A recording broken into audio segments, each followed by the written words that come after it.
Hey Midnights! Thank you for listening to Midnight Overdose. Subscribe to our channel. Our next story, The Enduring Enigma of the Witch, from ancient healers to modern practitioners, unearthing the truth behind the legend. In the flickering twilight of human history, a shadow has danced on the periphery of our understanding, a whisper carried on the wind, a figure both reviled and revered, the witch. Who are these enigmatic beings, and what secrets do they hold within the depths of their arcane knowledge? Are they the embodiment of ancient evil, or misunderstood practitioners of forgotten arts? Let us journey into the heart of this enduring mystery, through the murky annals of time, to unearth the truth behind the legend. The question of where witches come from is not a simple one, for their origins are as multifaceted as the myriad cultures that have conceived of them. They don't spring from a single, identifiable source, but rather emerge from the confluence of human spiritual needs, the fear of the unknown, and the ancient urge to understand and influence the world beyond empirical reach. The lineage of the witch stretches back into the primordial mists, long before the pyres of the Inquisition cast their ominous glow. In cultures ancient and diverse, figures akin to witches existed: shamans, priestesses, wise women, and cunning folk. These individuals often held positions of power and respect within their communities, acting as healers, diviners, and guardians of sacred knowledge. They understood the subtle language of the earth, the rhythm of the moon, and the hidden properties of herbs and stones. Their magic was often seen as a natural extension of the world, a conduit for life's mysteries, not a perversion of them.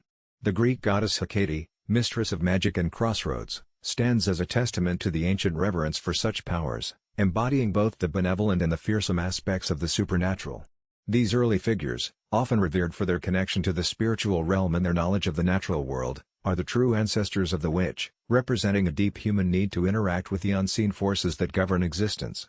While the definition of a witch has evolved dramatically over millennia, one of the earliest, and most chilling, recorded encounters with a figure undeniably performing acts of sorcery can be found in the Hebrew Bible, specifically in the first book of Samuel.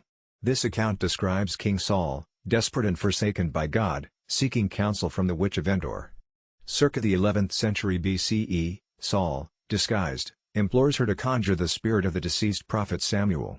Despite the king's own strict prohibition against necromancy, the woman complies, and Samuel's spirit indeed appears, delivering a grim prophecy of Saul's impending doom and the downfall of his kingdom. This narrative presents a powerful sorceress capable of communicating with the dead and revealing future events, a figure evoking both awe and fear. While the biblical text unequivocally condemns such practices, it undeniably acknowledges the existence of individuals possessing such forbidden abilities, marking a significant early record of a witch in action, a shadowy figure operating outside the accepted religious strictures and embodying ancient chthonic powers. Yet, as the tapestry of society shifted, as new religions rose and patriarchal structures solidified, the perception of these powerful women began to curdle. The age of empirical reason and organized religion often demonized what it could not comprehend or control. The sacred became profane, the wise woman a sorceress, her ancient knowledge twisted into dark incantations. This transformation wasn't a sudden cataclysm but a creeping erosion of understanding, an insidious insinuation of malevolence where once there was awe. The question of their inherent nature, good or evil, remains a spectral debate, shrouded in the smoke of centuries-old accusations. If we are to believe the chilling narratives of the witch trials, they were agents of the devil, consorting with infernal forces to wreak havoc upon the innocent. They were accused of everything from blighting crops and curdling milk to inflicting disease and even cannibalism. These were the monstrous caricatures painted by fear and dogma, designed to justify the unspeakable acts committed against them. But what if we peel back these layers of fabrication? What if, within the shadows of these accusations, lies a more nuanced truth? Perhaps some, driven to the fringes of society by persecution, did indeed embrace the darker currents of human nature, wielding their abilities for selfish gain or retribution. Human nature, after all, is a complex tapestry of light and shadow.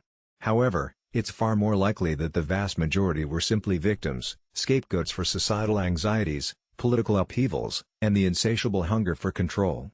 Their magic may have been nothing more than a deep understanding of natural remedies, a keen intuition, or simply a refusal to conform to prescribed norms. The accusation of evil was often a convenient tool to silence dissent, to seize property, or to consolidate power. What then, did these enigmatic figures truly do, and what were they actually capable of? The answers are as varied as the accusations themselves, ranging from mundane herbal remedies to the fantastical flights of imagination spun by fearful minds. In the early periods, and indeed, Continuing discreetly through the ages, many individuals labeled as witches were simply healers and herbalists. They possessed an intimate knowledge of plants, which ones could cure ailments, which could induce sleep, and which are poisonous. They understood rudimentary anatomy, set bones, delivered babies, and knew how to brew concoctions for various maladies. Their magic was often practical, rooted in observation and generations of accumulated wisdom. They might have been called upon to create charms for protection, fertility, or success, often employing sympathetic magic, the belief that like affects like, or that rituals mimicking desired outcomes could achieve them. Beyond healing, they were often diviners and seers. Whether through reading tea leaves, interpreting dreams, casting lots, or observing natural omens, they offered glimpses into the future or insight into hidden matters. This ability to foretell or reveal hidden truths made them both sought after and feared. The Witch of Endor, for instance, was sought precisely for her ability to communicate with the dead and reveal future events, showcasing a belief in necromantic capabilities. During the height of the witch hunts, however, the alleged capabilities of witches expanded into the realm of the truly terrifying and often absurd, fueled by theological treatises and torture-induced confessions. They were accused of maleficium, or harmful magic, designed to cause suffering. This included causing illness and death. Witches were believed to inflict sickness upon people and livestock, or even cause sudden death through curses, effigies, or dark rituals involving puppets or imitative magic. Blighting crops and curdling milk, their malevolent influence was blamed for failed harvests, spoiled food, and other agricultural misfortunes, striking at the heart of communities dependent on their land for survival. This was a particularly potent accusation in agrarian societies. Summoning storms and controlling weather, the unpredictable forces of nature were often attributed to a witch's power, allowing them to bring devastating storms, floods, or droughts, thereby creating widespread misery and famine. Causing impotence or barrenness, witches were accused of manipulating the reproductive health of both humans and animals, a grave concern in societies focused on procreation and lineage. Shape-shifting, the ability to transform into animals, particularly nocturnal creatures like cats, owls, or wolves, was a common accusation, allowing them to move unseen and commit their wicked deeds under the cloak of night. Flight, stories of witches flying on broomsticks, or with the aid of demonic familiars or magical ointments, became pervasive, symbolizing their supernatural mobility and defiance of natural laws in the confines of the earthly realm. Making pacts with the devil, this was perhaps the most damning accusation, transforming the witch from a mere sorcerer into an active agent of Satan, granting them power in exchange for their soul, and fundamentally aligning them against God and humanity. This belief solidified their image as inherently evil and fundamentally opposed to Christian society. Attending Shabbats, these were imagined nocturnal gatherings where witches supposedly met with the devil, engaged in perverse rituals, consumed the flesh of unbaptized infants, and plotted malevolent acts. These fantastical accounts, often extracted under brutal torture, cemented the image of the witch as a depraved and anti-Christian figure, a direct threat to the moral fabric of society. The historical lens reveals a stark difference in the treatment and perception of female and male witches.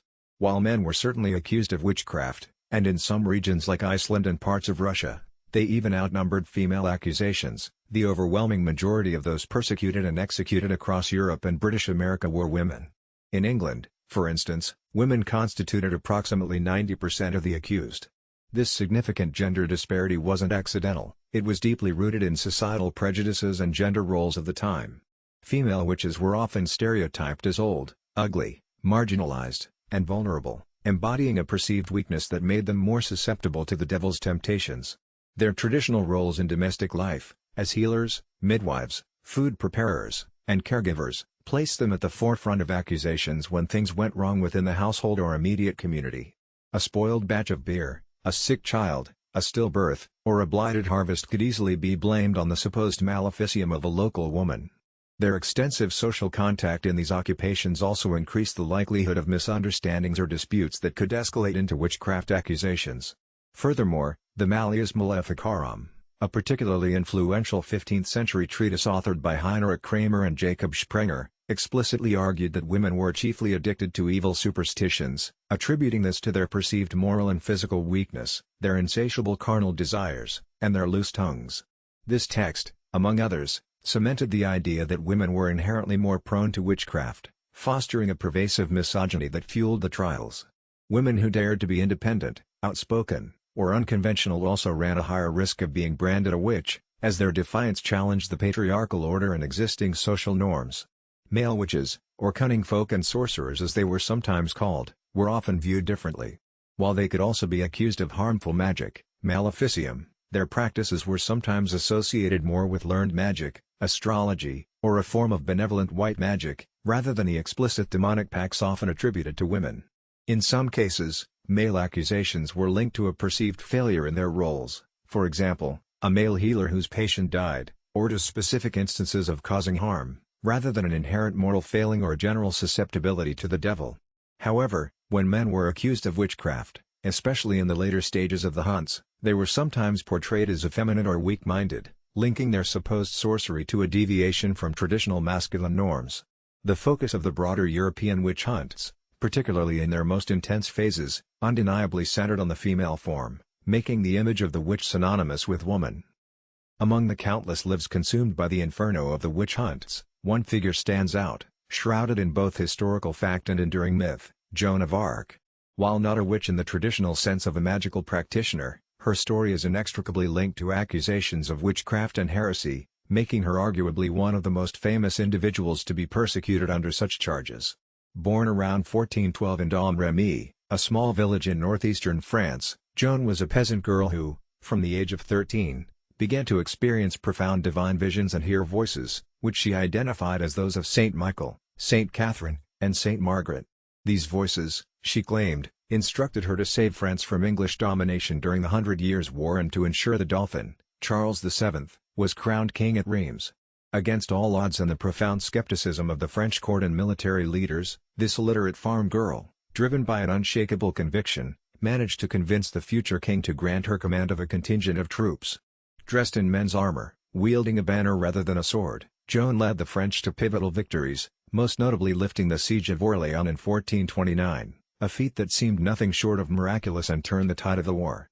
Her charismatic presence and unwavering belief galvanized the demoralized French forces, leading directly to the coronation of Charles VII at Reims. However, Joan's remarkable success, her extraordinary confidence, and her unconventional nature, a woman leading men in battle, wearing male attire, and claiming direct communication with God, made her a primary target for her enemies, particularly the English and their Burgundian allies. In May 1430, she was captured by the Burgundians near Compiègne and subsequently sold to the English for a substantial sum. Her captors, unable to comprehend their defeats at the hands of a mere peasant girl, sought to discredit her and, by extension, invalidate Charles VII's legitimacy, by proving her a heretic and a witch. Her ecclesiastical trial, conducted by a court largely sympathetic to the English and overseen by Bishop Pierre Cauchon, began in Rouen in February 1431. The charges leveled against her were numerous and meticulously crafted to ensure conviction: heresy, apostasy, idolatry, and, crucially, witchcraft and sorcery. Her divine visions were twisted into demonic delusions, her prophetic abilities attributed to infernal powers rather than divine inspiration.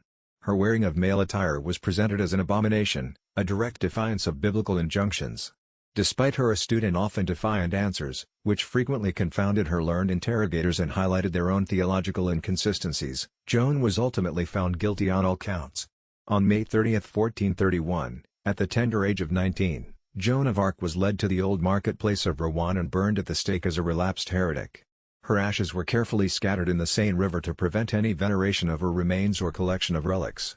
Decades later, after the English had been largely expelled from France, a retrial, or nullification trial, was authorized by Pope Calixtus III, largely driven by her family and the now secure King Charles VII, who wished to clear his own name of association with a condemned heretic. This comprehensive re-examination of the evidence in 1456, involving testimonies from over 100 witnesses, ultimately exonerated Joan, declaring her a martyr in her initial trial unjust and politically motivated, riddled with procedural errors and bias. Almost 500 years after her death, in 1920, Joan of Arc was canonized as a saint by the Catholic Church. Her extraordinary journey from accused witch and heretic to revered saint, a stark testament to the shifting tides of perception, the enduring power of faith, and the tragic consequences of political and religious fervor. Her life serves as a chilling reminder of how easily fear and political expediency could distort truth and condemn the extraordinary.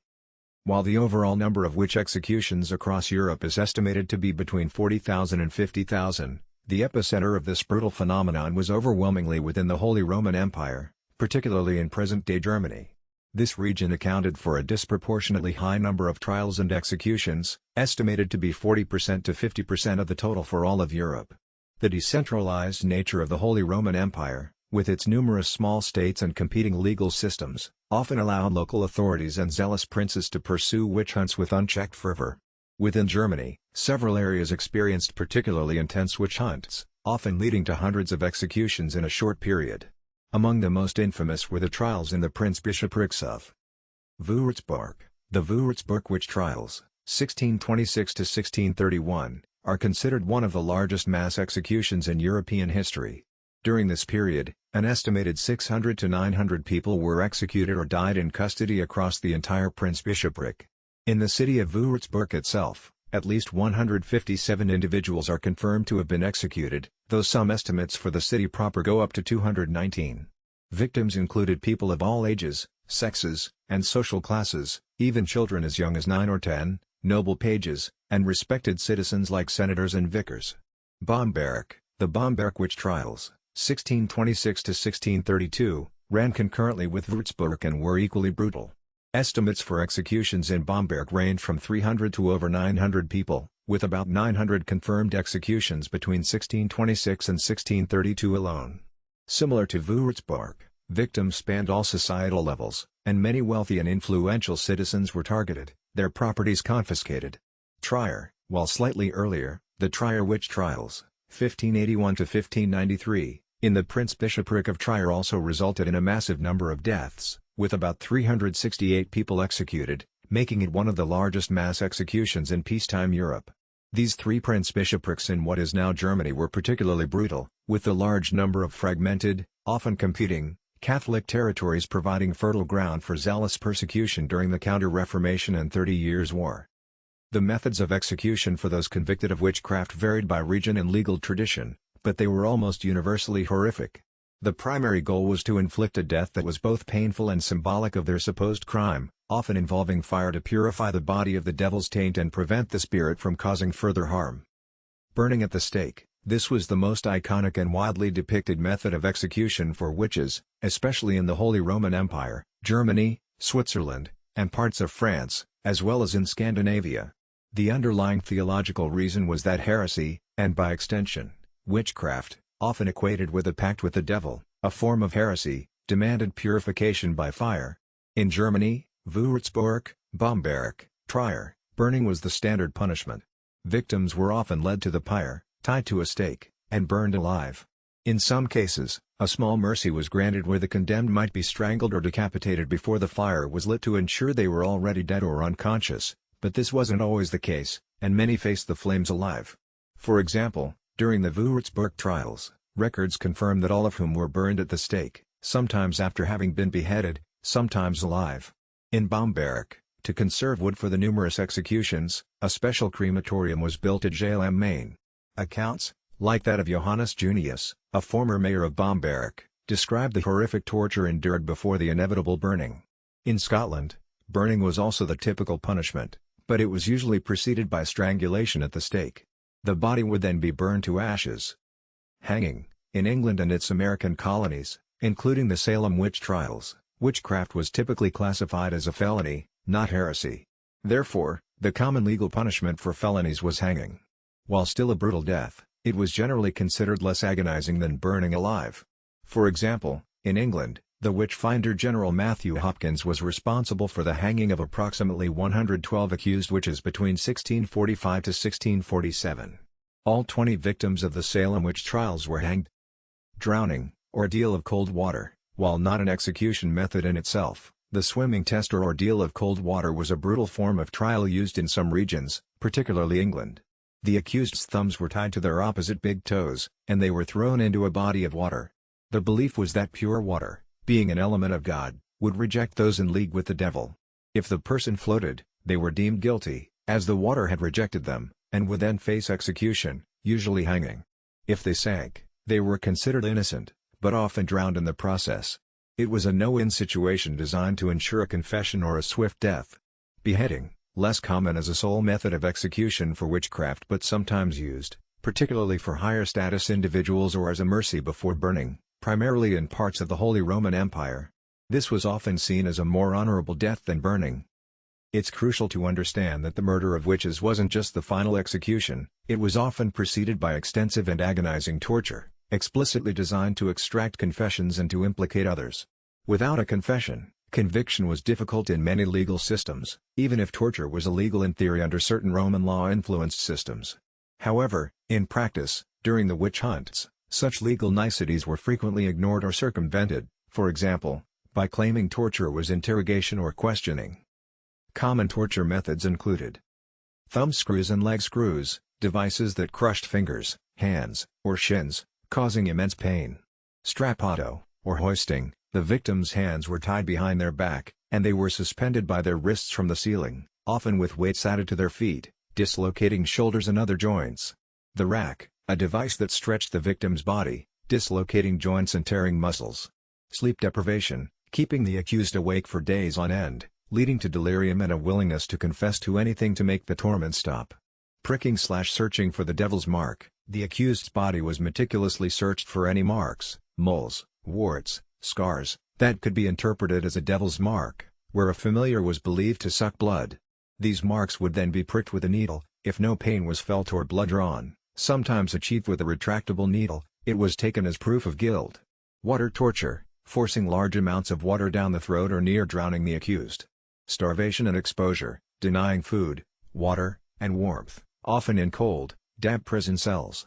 These methods were so effective at breaking individuals that confessions, even to the most outlandish accusations, were almost guaranteed. These confessions, extracted under duress, were then used as primary evidence, perpetuating the cycle of accusation and execution. The gruesome deaths were the final act in a prolonged ordeal of terror and injustice. The unequivocal answer, from a historical and academic perspective, is no. The vast majority of accused witches did not actually worship the devil. The concept of witches actively worshipping Satan was a theological construct developed primarily by Christian demonologists and inquisitors, particularly from the late 14th century onwards, and violently imposed upon those accused. This notion was the result of a complex process of evolving theological thought, legal theory, and social anxieties, culminating in what historians call the cumulative concept of witchcraft. Here's what led to that thinking. Christian dualism and the rise of demonology. Christian theology is inherently dualistic. There is God, ultimate good, and the devil, ultimate evil, often personified as Satan. In this framework, any power or spiritual influence outside of divine grace must stem from the demonic. As the medieval period progressed into the early modern era, there was an increasing emphasis on the devil's active presence in the world and his insidious influence on humanity. Catastrophes, plagues, famines, wars, were increasingly attributed to diabolical intervention. Conversion of folk magic to maleficium. Initially, accusations of witchcraft often focused on maleficium, or harmful magic, believed to cause concrete damage, illness, death, crop failure. This was largely rooted in older folk beliefs about curses and sorcery. However, with the influence of educated theologians and lawyers, this simple act of maleficium was reinterpreted. It was argued that such power could only come from an unholy source, the devil. Therefore, any act of harmful magic implied a pact, either explicit or implicit, with Satan. The concept of the diabolical pact, this was the absolute cornerstone of the witch hunt ideology. The idea was that witches explicitly renounced God, pledged allegiance to the devil, and signed a pact with him, often in blood or a symbolic gesture. In return, the devil granted them magical powers, familiar spirits, demonic servants in animal form, and a mark on their body. This pact was a theological inversion of Christian baptism and covenant, designed to make witchcraft the ultimate heresy and betrayal. It transformed what might have been viewed as simple superstitious practices into a direct assault on the Christian order. The witches' Sabbat as a counter-church. The idea of the Sabbat emerged from distorted interpretations and forced confessions. Demonologists theorized that witches gathered at night, often at specific locations, like Brocken Mountain, to worship the devil in a perverse ceremony. These Shabbats were imagined as anti-Christian rituals. The devil was depicted as receiving homage, often in animal form, like a goat. There were blasphemous rites, orgies, cannibalism, especially of unbaptized infants, and plotting of evil deeds. The Sabbat narrative served to create a powerful, terrifying image of an organized, anti-Christian conspiracy, justifying extreme measures to root it out. These detailed descriptions were largely consistent across different regions, not because they reflected a real phenomenon, but because inquisitors and judges shared demonological treatises and extracted similar narratives under torture. Torture and leading questions. Perhaps the most significant factor in generating confessions of devil worship was the widespread use of torture during interrogations. Accused individuals, desperate to end their torment, would confess to anything their interrogators suggested. Inquisitors and judges, convinced by the cumulative concept, would specifically ask leading questions about the devil's appearance, the pact, sexual intercourse with demons, and attendance at Shabbats. The victims, knowing what answers were expected, would provide them, thereby confirming the demonologist's theories and implicating others, creating a self-perpetuating cycle of accusation. Social control and conformity. The demonization of witchcraft also served as a powerful tool for social control. By portraying witches as agents of the devil, the authorities could instill fear, enforce religious orthodoxy, and suppress any perceived deviance or challenge to established social, religious, or patriarchal norms. Nonconformity could easily be reinterpreted as diabolical influence. The vast majority of accused witches were not devil worshippers.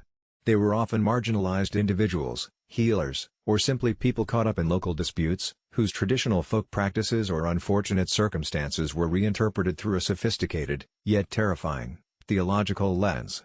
The idea of devil worship was a fabrication of the persecutors, a core tenet of the demonological theories that fueled the witch hunts, and was extracted from victims through psychological pressure and extreme physical torture.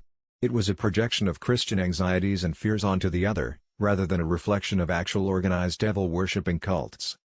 The question of whether witches exist today depends entirely on one's definition of the term, and the answer is a resounding yes, though in a profoundly different way than centuries past. The image of the cackling hag with a hooked nose and a broomstick, as depicted in folklore and during the historical witch hunts, is largely a caricature born of fear and propaganda. However, the spiritual and cultural landscape of the 21st century is rich with individuals who identify as witches and practice various forms of witchcraft. These modern witches are generally not the malevolent, devil-worshipping figures of historical accusation. Instead, contemporary witchcraft is largely a diverse and rapidly growing spiritual movement, often falling under the broader umbrella of modern paganism or Neo-Paganism. It emerged publicly in the mid-20th century, notably with the popularization of Wicca by Gerald Gardner in the 1950s, though various traditions predate or exist independently of Wicca. Here's what it means for witches to live amongst us today. Nature-based spirituality. At the core of much modern witchcraft is a deep reverence for nature and its cycles. Witches often celebrate the changing seasons, via holidays known as Shabbats, lunar phases, espats, and the elements, earth, air, fire, water. They see divinity as immanent in the natural world, rather than solely transcendent. Personalized belief systems. Modern witchcraft is highly eclectic and individualized. While some traditions, like Gardnerian or Alexandrian Wicca, have more structured belief systems and initiatory paths, many modern witches are solitary practitioners or belong to eclectic groups. Their beliefs can range from polytheistic, worshipping multiple gods and goddesses, often from diverse mythologies, to pantheistic, seeing divinity as inherent in everything, to even secular or humanistic approaches where deities are viewed as archetypes or metaphors. There's no central dogma or universal holy book. Practice of magic. Magic is a fundamental component, but it's often understood differently from the theatrical displays of fiction. It's generally defined as the art of effecting change in conformity with will, often through intention, visualization, ritual, and energy manipulation. This might involve spell work, often focused on self-help, healing, prosperity, protection, or love, rather than causing harm. The Wiccan Rede, "And it harm none, do what ye will," is a widely adopted ethical guideline, emphasizing responsible magic. Divination. Practices like tarot, scrying, astrology, runes, and dream interpretation are used for self-reflection, gaining insight, and understanding potential outcomes, not necessarily for absolute fortune-telling. Herbalism and folk magic. A revival of traditional knowledge about plants for medicinal, spiritual, and magical purposes. Many kitchen witches, for example, infuse magic into everyday cooking and household tasks. Ancestor work. Connecting with and honoring ancestors for guidance, healing, and wisdom. Rituals and ceremonies. These can be simple personal devotions or more elaborate group workings, often held outdoors or in sacred spaces, altars, aligning with natural cycles. Community and solitary practice. Witches exist in various forms of community, From small, tight-knit covens, typically 3 to 13 members, to larger open gatherings at festivals or online communities. Many, however, are solitary practitioners, developing their own unique paths. Demographics: modern witches come from all walks of life, professions, genders, and sexual orientations. While historically associated with women, contemporary witchcraft embraces practitioners of all genders, with men often identifying as witches, warlocks, or simply practitioners of the craft. There's a strong connection for many to feminist movements and a reclaiming of witch as a symbol of female power and independence. Misconceptions: despite growing acceptance, modern witches still face misconceptions. They are not Satanists. Satanism is a separate, often atheistic, philosophical movement. Modern witchcraft generally does not recognize or worship a Christian devil. They do not sacrifice animals or engage in malicious practices.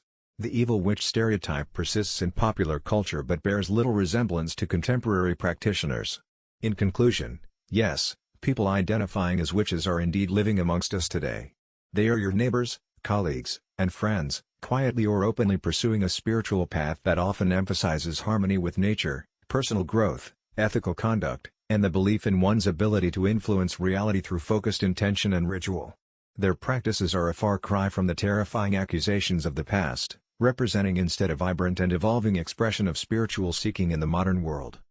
Unlike the historical period where accusations were based on flimsy evidence, superstition, and forced confessions, identifying a modern witch isn't about looking for physical marks or strange behaviors. It's about understanding their interests, values, and potentially their spiritual practices. You won't spot a modern witch by observing them riding a broomstick or chanting in a hidden cave. Instead, look for open self-identification. The most direct way to know if someone is a witch is if they tell you. Many modern witches are open and proud about their spiritual path, especially in more accepting societies. They might use terms like witch, Wiccan, pagan, or mention their craft. Affinity for nature and natural cycles, a deep appreciation for natural landscapes, plants, and animals. Awareness and perhaps celebration of the moon phases, full moons, new moons, and seasonal changes, solstices, equinoxes, cross-quarter days. A desire to live in harmony with the environment and advocate for ecological responsibility. Collecting natural items like crystals, stones, feathers, shells, or dried herbs. Interest in esoteric and spiritual practices, fascination with subjects like tarot, astrology, numerology, meditation, energy work, or dream interpretation. Having a collection of books on these subjects, or attending workshops and online courses related to them. A belief in the interconnectedness of all things and an interest in unseen energies. Emphasis on intuition and personal power, they might talk about gut feelings or trusting their inner wisdom. A focus on personal growth, self-empowerment, and manifesting desires through intention and positive affirmation. A strong sense of personal agency and a desire to shape their own reality. Ethical considerations: many modern witches adhere to ethical guidelines like the Wiccan Rede, and it harm none, do what ye will, or the law of threefold return, what you send out comes back to you 3 times. This means their practice is usually focused on positive outcomes and avoiding harm. Subtle indications in their home or personal style: they might have an altar or a designated sacred space with crystals, candles, statues of deities, or personal symbolic items. They might wear jewelry with pagan symbols, like a pentagram, a ankh, or a triple goddess symbol, though this is also popular in mainstream fashion. Their decor might incorporate elements of nature, mystical art, or spiritual symbols. An interest in aromatherapy, essential oils, and herbal remedies for wellness. Skepticism of dogmatic institutions, a tendency to question established norms, patriarchal structures, and traditional religious dogmas. Many are drawn to witchcraft as an alternative to religions they found stifling or exclusionary. A preference for a self-directed spiritual path rather than one dictated by external authority. Digital footprint: engagement in online witch-talk communities, on platforms like TikTok, or other social media groups dedicated to witchcraft, paganism, or spiritual practices. Following accounts related to tarot, astrology, herbalism, or magical practices. It's important to remember that modern witchcraft is incredibly diverse. Not every witch will exhibit all these characteristics, and some may be very private about their practice due to lingering social stigma or personal preference. The best and most respectful way to know if someone is a witch is if they choose to share that information with you, or if you ask them directly with respect and genuine curiosity. The question of how powerful a witch can be has two distinct answers, depending on whether we are discussing historical perceptions and folklore or contemporary practices. Historical perceptions and folklore: the power of the accused during the witch hunt era. The perceived power of a witch was immense and terrifying, largely because it was believed to be derived directly from the devil. This belief system, driven by demonologists and fearful communities, attributed a vast array of destructive capabilities to witches. Supernatural maleficium, harmful magic, controlling weather. Witches were believed to raise devastating storms, hail, lightning, floods, or droughts to ruin crops, sink ships, or cause general chaos. This was a particularly feared power in agrarian societies vulnerable to natural disasters. Inflicting illness and death, they could cause mysterious illnesses, wasting away, sudden fevers, or death in humans and livestock through curses, effigies, or poisons. The concept of bewitchment often explained otherwise inexplicable ailments, causing accidents and misfortune. Witches were blamed for accidents, fires, miscarriages, impotence, or any streak of bad luck. Shape-shifting and invisibility: the ability to transform into animals, cats, wolves, owls, or become invisible allowed them to commit their evil deeds unseen and evade capture.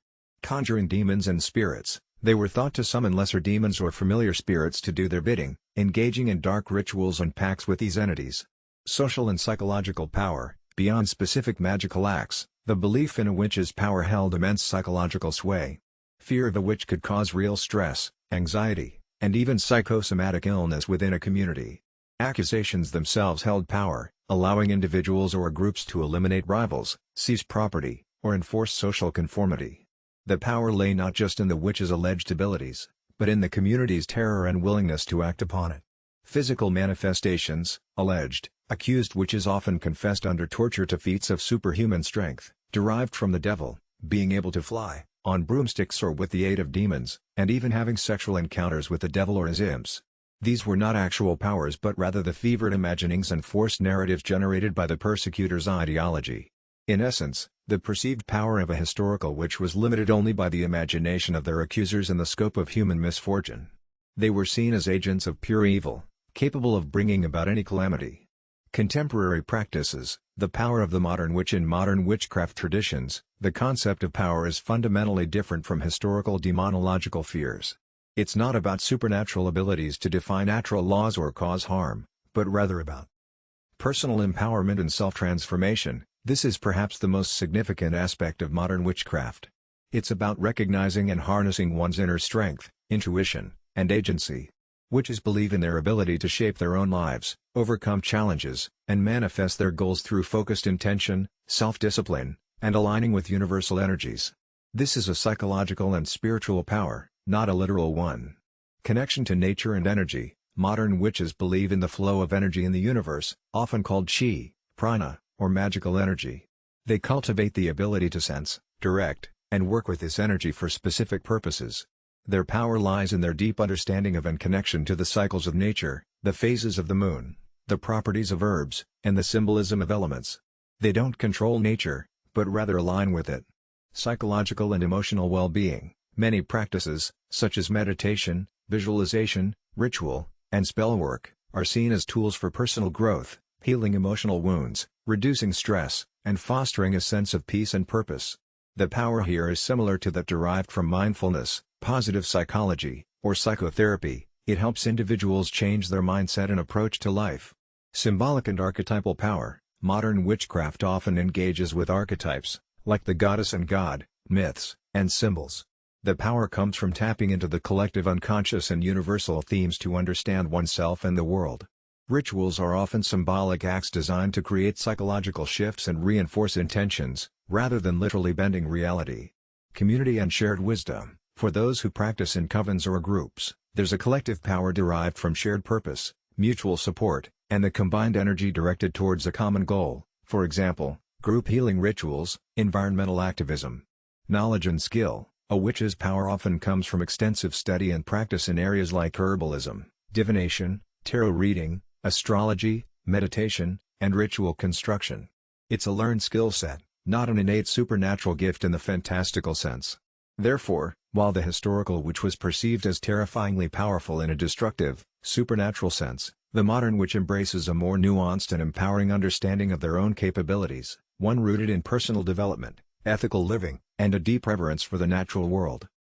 The question of whether witches are true or real requires careful consideration of the definitions and contexts. Historical witches, accused individuals. From a historical perspective, the witches of the European witch hunts were undeniably real people, victims of extreme persecution.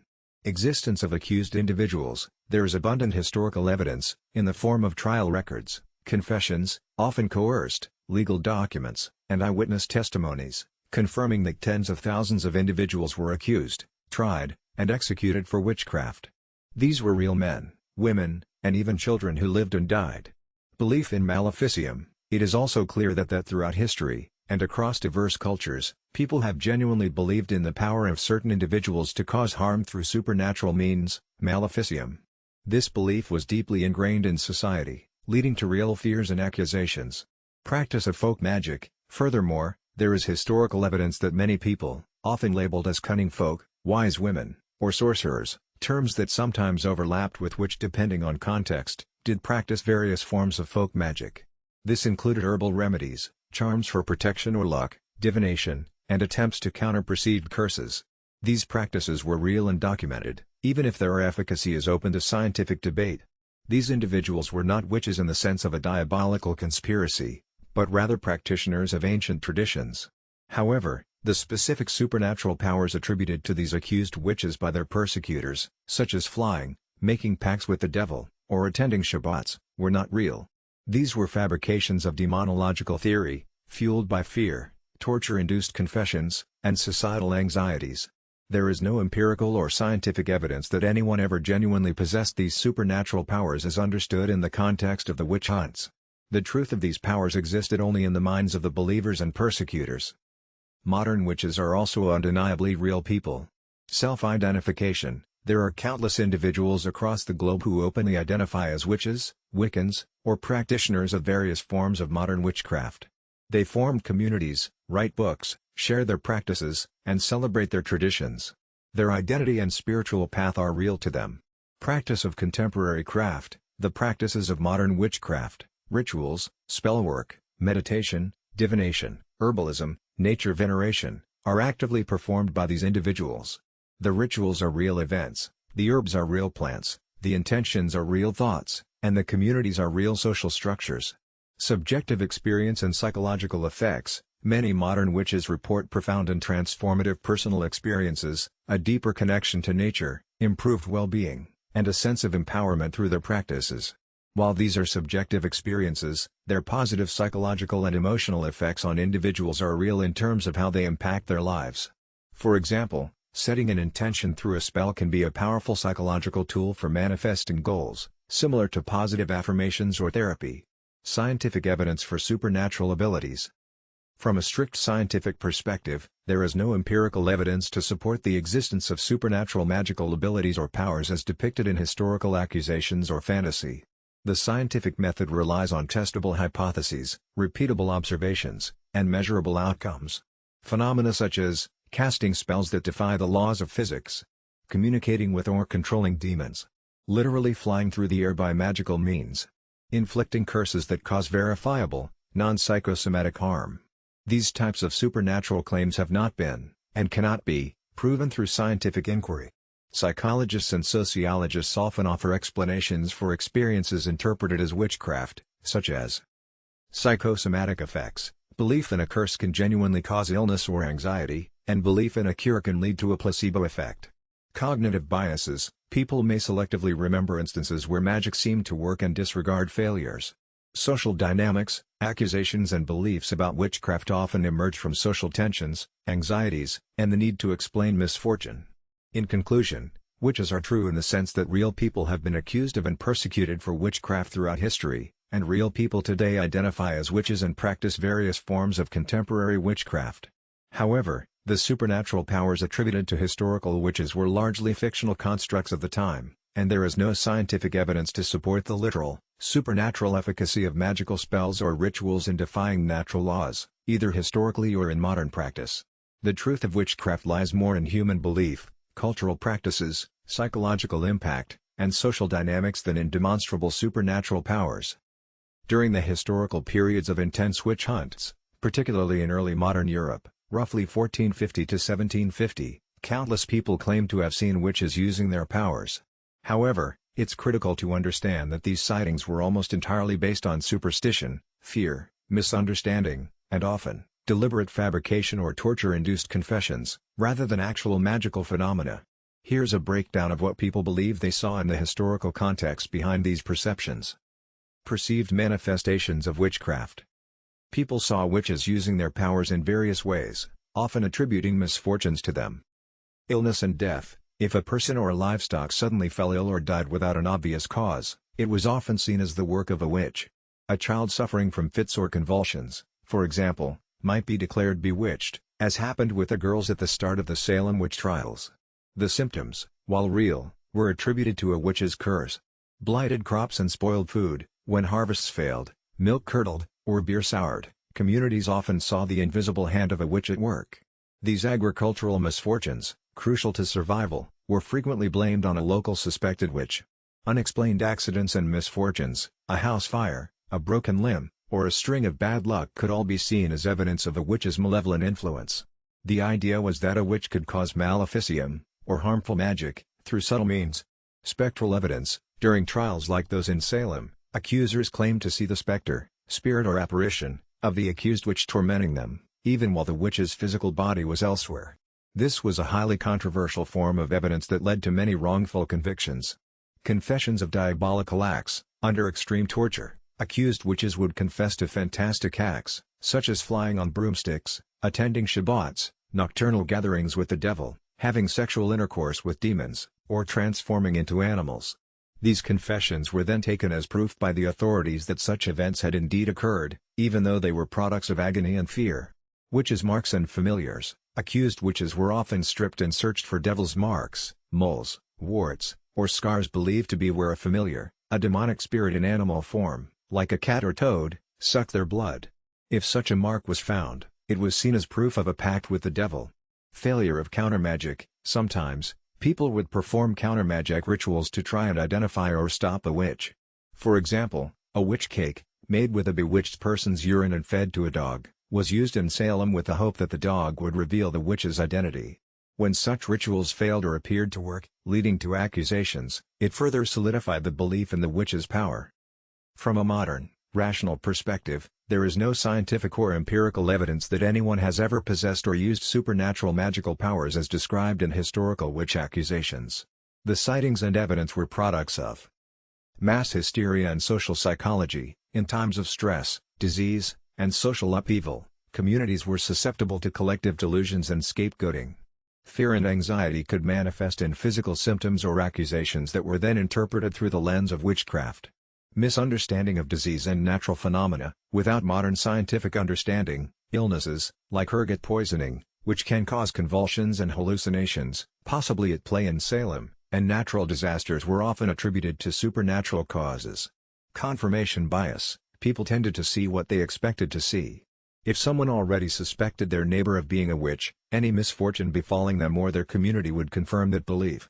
Torture and coercion. Many eyewitness accounts of witches using powers came directly from the accused themselves, extracted under brutal torture. Desperate to end their suffering, individuals would confess to anything, even outlandish acts, thereby confirming the interrogator's beliefs in the existence of a diabolical conspiracy. Personal disputes and envy. Accusations of witchcraft often stemmed from long-standing grudges, property disputes, or social tensions between neighbors. Blaming someone for witchcraft was a convenient way to get rid of an unwanted person or to seize their assets. In essence, while people believed they saw witches using powers, these sightings were interpretations of misfortune and fear, filtered through a deeply superstitious worldview, rather than actual observations of supernatural abilities. The powers attributed to witches were largely a terrifying construct of the persecutors' minds. Determining the last known witch who was executed for witchcraft is complex because different regions and legal systems ended their witch trials at different times, and some later executions, while clearly driven by witchcraft accusations, may have been officially categorized under other charges to sidestep changing laws. Generally, the individual widely recognized as the last person legally executed for witchcraft in Europe is Anna Goldi, or Galdi, in Switzerland. Anna Goldi, Switzerland, 1782. Anna Goldie was a housemaid who, on June 13, 1782, was beheaded in Glarus, Switzerland. The official charge against her was poisoning, but the underlying accusations were clearly about witchcraft. Her employer, a physician, accused her of putting needles into the bread and milk of his daughter, and the child reportedly vomited pins. Goldie, under torture, confessed to a pact with the devil, though she later recanted. Her trial was widely criticized at the time as a judicial murder, a miscarriage of justice driven by personal vendettas, and it sparked outrage across Europe. In 2008, the government of the canton of Glarus officially exonerated Anna Goldie, acknowledging her trial as illegal. While Anna Goldie is often cited as the last formal execution for witchcraft, there are a few other notable, though slightly later, cases that some historians point to. Barbara Prussia/Poland, 1811. Barbara was executed in Risel, Prussia, now Poland, in August 1811. She was officially condemned for arson, but the accusation of witchcraft played a significant role in her trial and local belief. This makes her one of the very last known executions linked to witchcraft in Europe, even if the official charge was different. Janet Horne, Scotland, 1727. Janet Horne is often cited as the last person executed under the Witchcraft Act in Scotland.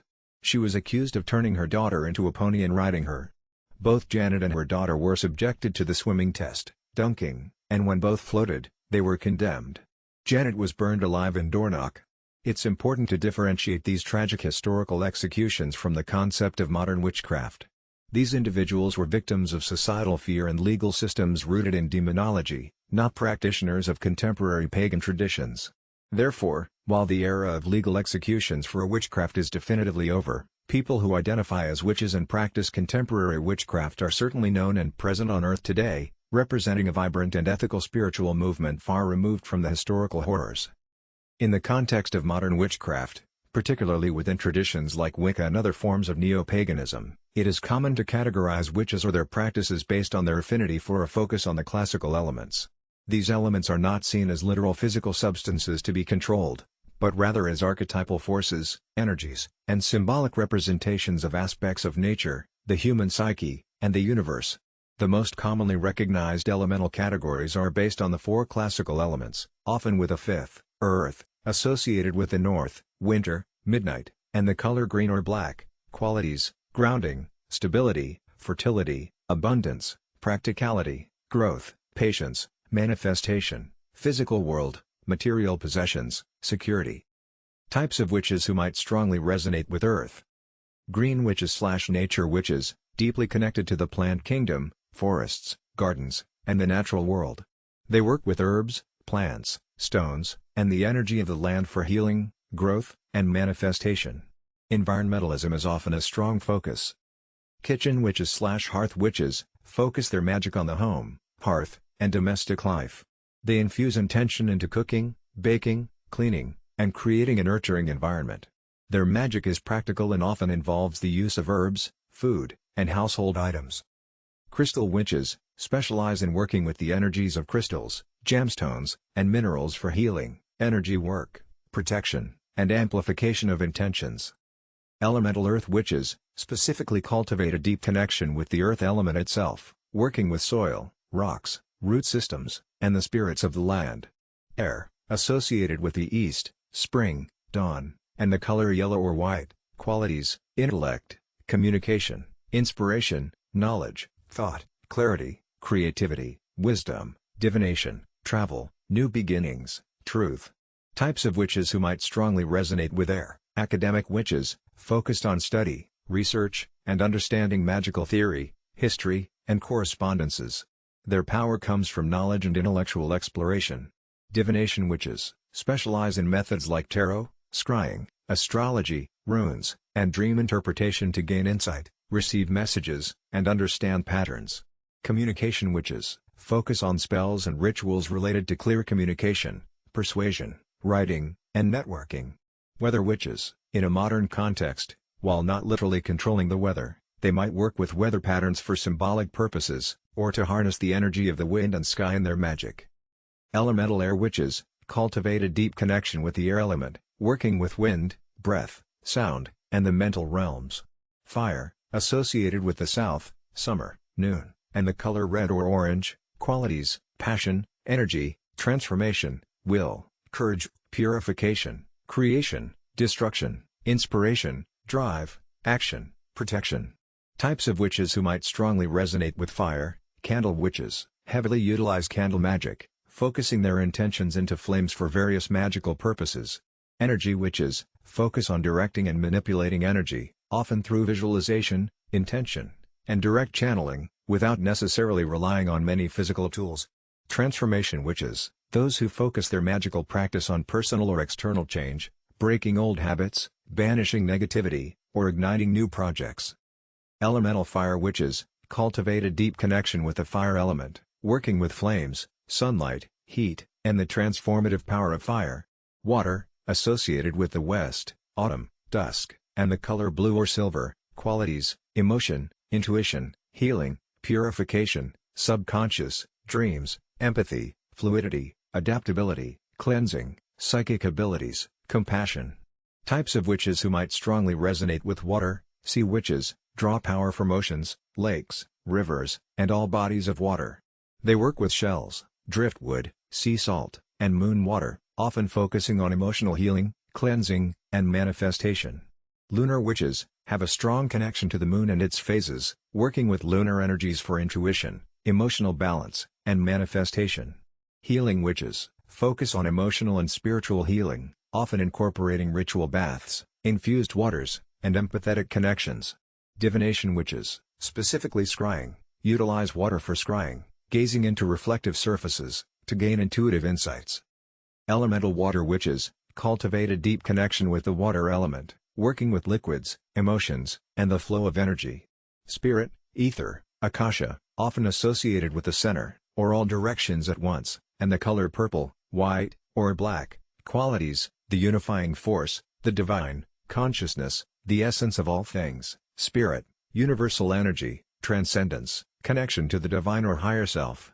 Types of witches who might strongly resonate with spirit: cosmic witches/star witches, work with celestial energies, astrology, planetary alignments, and the vastness of the cosmos for their magic and spiritual understanding.